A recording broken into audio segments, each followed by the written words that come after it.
This is the Pharmacy Future Leaders Podcast, part of the Pharmacy Podcast Network. Pharmacy Future Leaders is a podcast dedicated to pharmacy students by pharmacy students who are committed to making an impact on our healthcare system and providing optimal patient care as innovative and leading pharmacists. As Pharmacy Future Leaders, we dedicated our lifetime of service to others through the profession of pharmacy. We will consider the welfare of humanity and relief of suffering as our primary concerns as we apply our knowledge, experience, and skills to the best of our ability to assure optimal outcomes for our patients. And now, here are your hosts and Pharmacy Future Leaders. Welcome to the Pharmacy Podcast Network. I'm your co-host, Haley Ward, a third-year student at Nova Southeastern University. Joining me today are three co-hosts who will be bringing great content for you. Hi everyone, my name is Joanne Pauyo, and I'm also a student at Nova Southeastern University. I am a newly minted P4. Hi, I'm Urbina, and I just became a P2 at NSU. And I'm Jamie Kooiker, and I just became a third year at NSU as well. On today's episode, we're going to start with the first of a two-part segment covering pharmacy rotations. The main reason why we're doing this is because as a P2, I am a few days away from starting my first pharmacy experience, and I am borderline freaking out about it. So I thought it would be helpful for me and for other people out there going through the same to have the advice from our co-hosts who have already been through this. To begin with, I would like to start out with ranking sites, which is part of the protocol in our school to begin your rotations. So at least personally, I had a great opportunity to personally meet the doctor who's going to be my preceptor this summer in a preceptor fair that our school held. So I had the chance to talk to him and see what he plans for the students that he takes into his site, and that really captivated my attention. But I would like to hear the experience of you guys. So as far as ranking sites, how I went about it is I looked for the atypical sites that specialized in something different or offered a little bit more than the normal retail environment. Granted, I'd never had any experience in a pharmacy. This was my first time working in one, but I knew I wanted something a little out of the box. And so I looked at pharmacies that offered compounding, or if they're an independent pharmacy, or if they had some sort of quirk that I kind of really identified with. For me, it was more about interrogating upperclassmen. I thought that it would be very useful to have somebody else's input, somebody who had already done this. So I made sure I checked in with the upperclassmen. I really do wish that we had a page like Rate My Professor that we would use in undergrad, where students from every school could go in and rate their rotation. So when you were ready to pick your sites, you could just go in and kind of get a glimpse of what the rotation would entail. I feel like that would be very helpful. But in my case, I went directly to the upperclassmen who had already done it. Jamie and Haley made some really great points, Lewis. I think my number one rule is to be open to new and different opportunities. You don't know if you like something or if you don't like something if you don't try it. So for instance, if you've never worked in a community pharmacy like CVS, you can't say that you like it or don't like it. When I first came to pharmacy school, I thought I was going to be a clinical pharmacist, that I was going to rotate on rounds. But after that rotation, I realized that I like the community aspect of pharmacy more than I do the inpatient side. When you're ranking, try to rank places that you haven't experienced before. Well, thank you guys so much for your advice. Some things that you said I actually did while taking the ranking sites into account. For example, the place I'm going to be rotating at has compounding, which is something that it's not very traditional. So this kind of advice is important, but you can find it pretty much everywhere. Everyone has to do this and everyone talks about it. Now, I would like to go into the nitty and gritty, the things that you don't hear about as much. For example, we know that we are not at our best all the time. So can you share with us any anecdotes or stories about first impressions or advice and hints about first impressions that didn't necessarily go the way you expected them to go? So as far as those first impressions and avoiding that negative first impression, it's important that you're honest with what you know. So as I said, I had no experience, and I went in and I was going in fully humble. Like, I think the first thing I mentioned was, this is my first time ever being in a pharmacy. Teach me what you can. And really don't stretch the truth. Otherwise, you'll be stuck when it comes time to prove it. And this is something I've learned in past experiences, not even related to pharmacy, just in general. The last thing you want to do is come in and claim to be capable of more than you are. So don't be embarrassed to admit you have no idea what you're doing.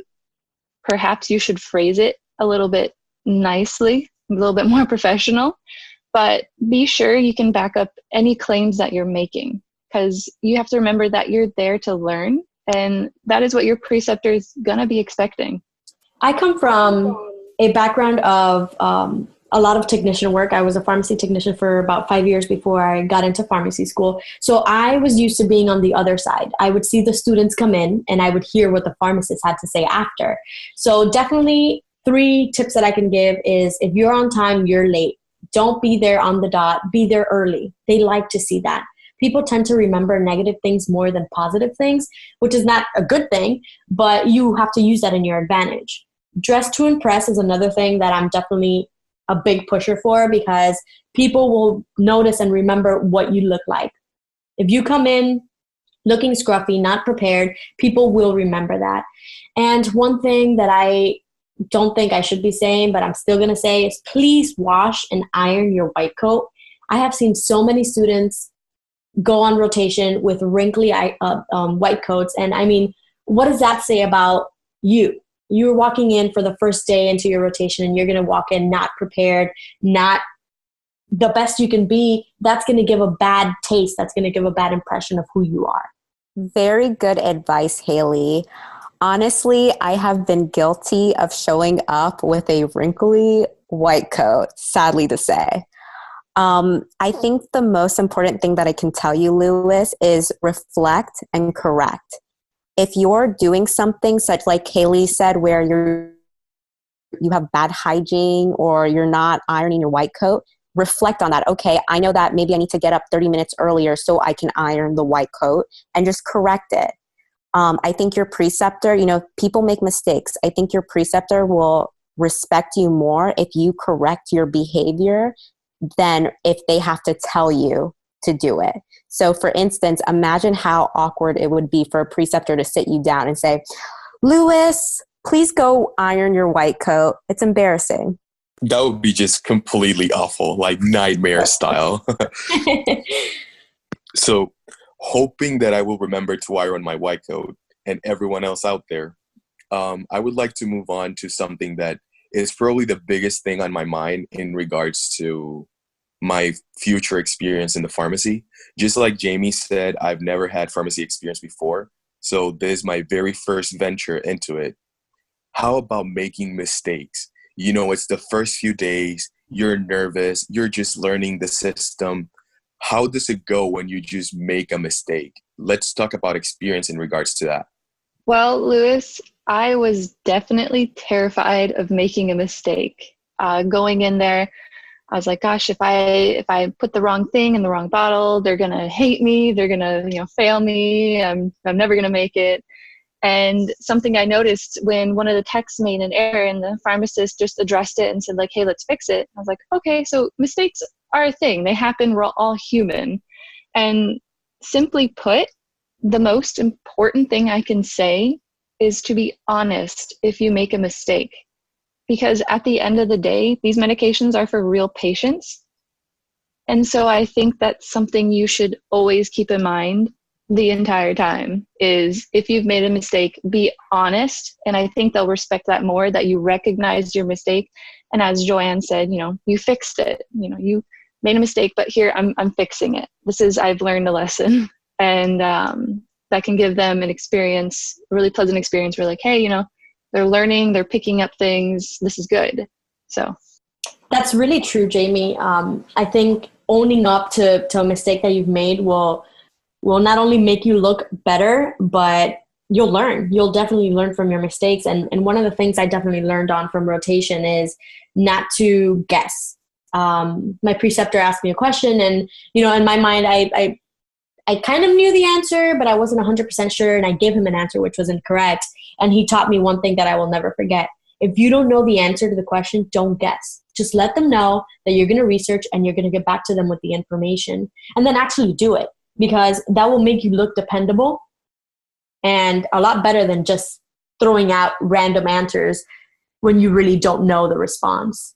Lewis, the best thing that I could tell you is that I think you should just go to Walgreens or go to Macy's and buy a lipstick, any color, go to your bathroom, and on the mirror, write, "I am going to make mistakes." No matter how smart you are, you will make a mistake. You are not perfect. And like Haley and Jamie said, the purpose of the rotation is for you to learn. Be open with your preceptor. Take responsibility when you do make a mistake, because that is how you're going to learn. For instance, I remember that a patient was complaining about a brand medication on how it was too expensive. And I thought there was a generic of that medication. So I made the mistake by telling the patient that there was a generic when there wasn't. So I actually went to the patient, I apologized, and I told her I made that mistake, and she was not upset. It's okay to say, "Listen, I made a mistake." They will respect you more for owning that mistake rather than lying about the mistake and trying to cover it up. So the take-home message here, for me personally, is how accountability shows how reliable you are. So just go there. Try to avoid making mistakes, obviously, but in the event that they happen, own up to them and just show your level of maturity to deal with something like that and your capability of deciding to fix it and improve. That is going to show my preceptor and the preceptor of you guys is out there that you are there to learn and that it's working. So besides that, another thing that really worries me, because it's something that you hear all the time when people talk about retail, is customers, or in our case, well, patients. Sometimes there are horrible stories about belligerent patients, patients who are disrespectful, or even worse, fake prescriptions and situations as such. So I would like to know if you guys have had any experiences like that, and if you could share them with us. Oh my. So the first patient I ever counseled, it was, I think, my third day, and the pharmacist was like, my preceptor said, "Hey, why don't you go and counsel that patient?" And so I went up to the front and got her prescriptions, asked if she had any questions, and she asked about her oxycodone prescription. I looked it up in the computer, and I said, "Hey, I'm sorry, you're trying to refill this a little early. The computer said you can't." She started crying uncontrollably when I told her that. And I essentially panicked in that moment. You could say I was a deer in headlights. She was denying any past early fills. She gave me every excuse under the sun. And she, really brought it home that she'd been coming here for so long, and she felt that I was disrespecting her and calling her an addict. And turned out the pharmacist knew her antics and eventually had to intervene, because yours truly, myself, could only manage to stutter and repeat that she was too early to pick it up. It was definitely a humbling experience. And yeah, I learned a lot from that. I think anyone in a retail setting can say that running into customers who are difficult to deal with is just inevitable. I think it's just a part of who we are interacting with each other. And with rude customers, I would just say, Lewis, to be honest, just always stay professional. You are the professional and they are the patient. And sometimes people speak out of anger, or we just have to get in their shoes. You don't understand what's happening on the other side. You don't know how their illness is affecting them or their family member. So you just have to always have that in the back of your mind and say, okay, she might be acting this way because she's having a bad day. Just making sure that you always stay professional and speak to the patient and try and calm them down the most that you can. And always understanding that you are a student. And if you don't understand something, or if you have repeated the same thing like Jamie said and you're just stuttering, it's okay to go find help. It's okay to find your preceptor and have them intervene. I did have a story of a 16-year-old who came in with an oxycodone prescription as well. And we didn't find his record on eForce because he's under 18 years old. And the pharmacist and I started looking at the prescription, and we realized that there were so many inconsistencies. The address that he had on file from before was completely different. We saw that there was a lady also in the aisles waiting for him, acting a little suspicious. So we kind of asked her if she was his mother, and she said no, that she was just his aunt. So it just got really weird, and while we were looking in the computer, they completely disappeared. And that, to me, served as an experience of you always need to be alert. In school, we actually did a training for red flags on opioid medications and how to be aware of those fake prescriptions or whatnot. And that served as an experience and learning experience for me, where I was able to alert the pharmacist, okay, this doesn't seem right. Can you please take a look? Can you stand by me and speak to this patient? Because I don't feel comfortable doing it myself. And then just one other thing that I always try to do is the 10-second rule, where you breathe before you respond to the patient. I have been screamed at. I mean, pretty much thank God that we've had a counter where the patient hasn't been able to jump over, but you don't know how people are going to react. So just always take that 10-second rule, take a breather before you respond. Great advice, Haley. Yes, breathe and think before you speak. Also, Louis, I think you should try to look at it from the customer's point of view. I know that a lot of customers become frustrated when they're waiting in a long line to just drop off a prescription. You know, if you are, let's say your first rotation is, you said it's at a compounding site. You know, when a customer comes in, I think it's important, the first thing you do is to say, hi, good morning, good afternoon. If you're busy, I'll be with you in 5 minutes, because that lets the customer know, Louis saw me, he acknowledged me, he's busy right now, and he'll be with me in 5 minutes. Versus if the patient comes in and you just avoid eye contact, you don't say anything, and the patient's just standing there looking at you. Yeah, it's going to escalate to something that you don't want it to escalate it to. So I think it's very important to always look at it from the patient's point of view and try to relate to them. Well, I am a strong believer that you catch more flies with honey than you do with vinegar. So based on your advice, I feel like implementing that in my rotation is going to help. You know, just have a nice smile through it, and don't be afraid to go and ask for help in a serious case like Jamie's. So, but what happens when the person you go ask for help, when your preceptor, you feel like he is not up to par with what you expected from your experience? Have you had experiences like that where you feel like you should speak up about not finding your rotation site as fulfilling as you thought it was going to be? How did you go about it? What can you tell us about that? So as far as me, who's, on the same level as you, had no experience going in, if you see something going on and you want to be part of it, just ask for permission. Put yourself out there. Make your interest known in order to get the best bang for your buck during your rotations.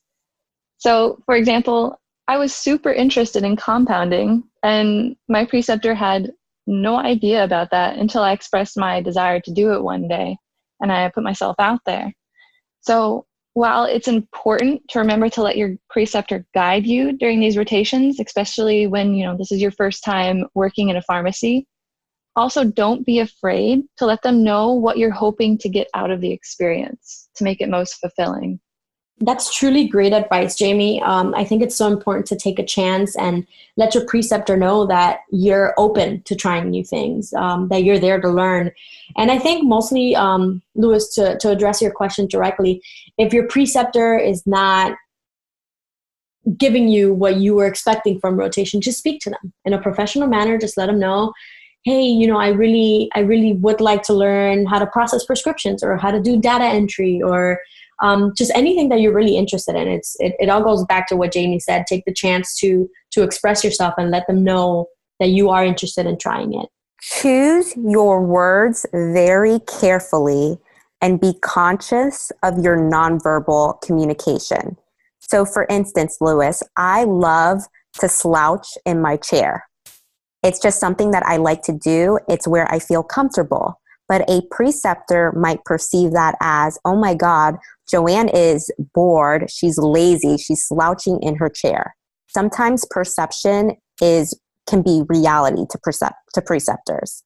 When I say choose your words carefully, there's a way to say something where the preceptor won't get offended. So for instance, if you go to a preceptor and say, I haven't done any compounding since I've gotten here, he might take it as, oh my gosh, Lewis is not happy because he hasn't done any compounding. He might get offended versus the way Jamie was explaining it is, I'm really interested in compounding.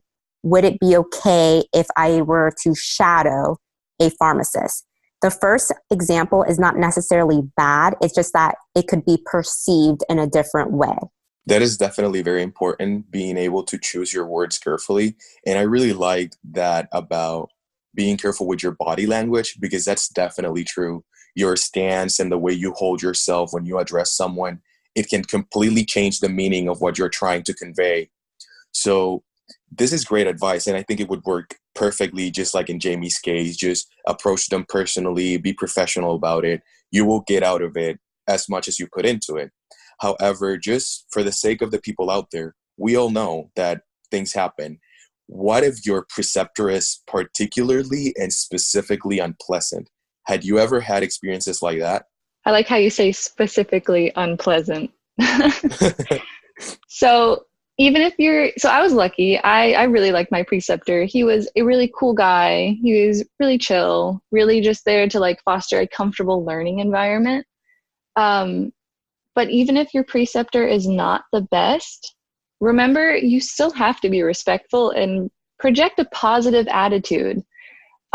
Joanne was mentioning this, when you start to put that person in a box and label them as rude or demanding, and you start treating them in a certain way, going forward, it might just become a self-fulfilling prophecy. And they're going to start looking at you like, oh gosh, this student, they're treating me like I'm rude. They're ignoring me. Like, that's not very nice. And in your head, you're like, oh, that person is rude. They're demanding.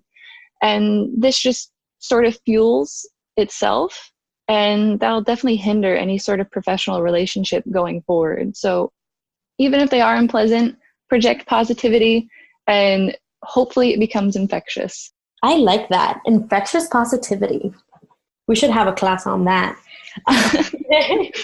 Lewis, one thing that for me is always at the top of my list is that you have to know that every interaction you have is a job interview. Pharmacy world, I have seen it time and time again, is the smallest world. Everybody knows everybody. It doesn't matter where you went to school, you know someone who knows someone. So it's important that even if you're probably feeling a certain way towards your preceptor, you're feeling that they maybe are picking on you, the first thing that I would advise would be to let them know. Why don't you speak to them? Ask them, hey, did I do something wrong? I feel like we've gotten off on the wrong foot, or something like that. Just having a one-on-one conversation. I feel sometimes maybe just a misunderstanding gets taken to a level it shouldn't have been taken to.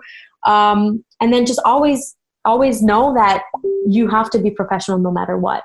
And I mean, if you are in a circumstance where your preceptor is just treating you horribly, we do have faculty members who look over the experiential experience, who look over rotations, and then in that case, I would advise that you do go speak to someone. But I would say try and work it out first with the preceptor. Kind of ask them if there's something else you can do to make the situation better. But if it's just over the top, then I would definitely go ahead and speak to somebody at the school. So that is great advice, Haley. And the thing I like the most, probably out of everything you guys said so far, is the contagious positivity. Because I firmly believe that if you keep your positive attitude, people will pick up on that. And even if they're usually unpleasant around you, they might act differently. So how about you, Joanne? I think I want to go back to something I said before. It's important to reflect and correct. Is the preceptor being unpleasant because of something that you're doing? Like, for instance, if the preceptor gives you a 1 hour lunch break, are you taking an hour and a half lunch break? Another thing that you can do is talk to the preceptor. Maybe you're doing something that you can't figure out what you're doing. Like, hi, Mr. So-and-so, is there anything that I can do to improve? At our school, we actually have midpoint evaluations and final evaluations. If you feel that you are not doing as well as you would like to, I highly suggest speaking to the preceptor before your evaluation to see where you can improve. I also want to say that you try to make the best out of the situation. Sometimes, no matter how positive you are, no matter how nice you are, you could be an angel. Some people are just not going to like you. And that's where you have to take Haley's advice and just be professional and work hard. The pharmacy field is very small, but your work will speak for you. It doesn't matter what anybody else says about you.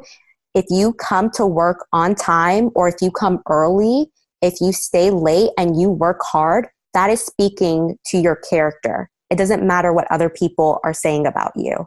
So I guess my biggest advice for you, Lewis, first look at yourself, try to correct yourself, get constructive criticism from your preceptor.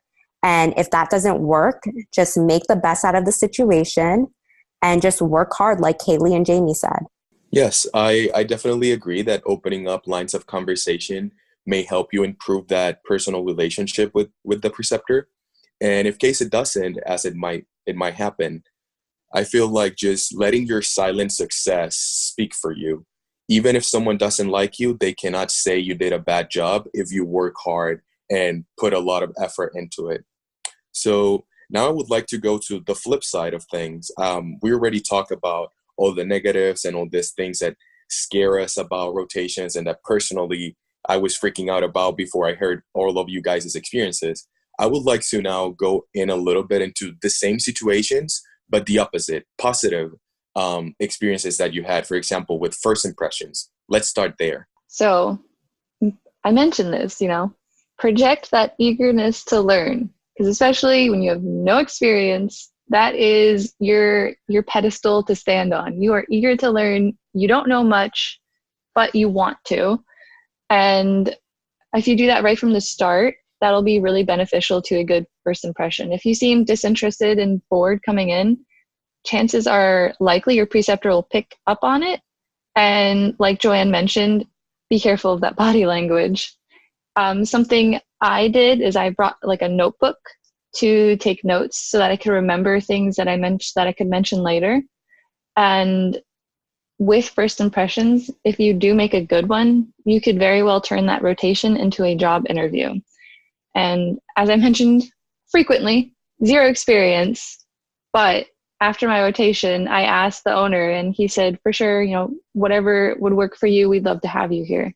I think my main point would be do a lot of listening. I feel like even if you think you know everything, you don't know everything. I can promise you that. Everywhere you go will be a learning experience and you will take something new from that. Also, if you can, do a little bit of digging and find out information about the place where you're going to do your rotations at. It's nice to start a conversation with someone and be able to follow through and know what they're speaking about. Whereas if you don't know anything, you'll just stay like a deer in headlights, like Jamie had said previously. So now I would like to ask directly to Haley about experiences with patients and customers, but the opposite side, really positive experiences with them, like someone you were able to counsel nicely, someone that you came back a few days or a few weeks later and thanked you for your work. Have you ever had an experience like that? I have, and this is a story that I never forget. I had a patient who was doing her end-stage chemotherapy, and she would call in and cry a lot. And I kind of took it upon myself to deal with her directly. So it got to the point where she would just call in and talk to me directly. And sometimes she would just call to talk, period.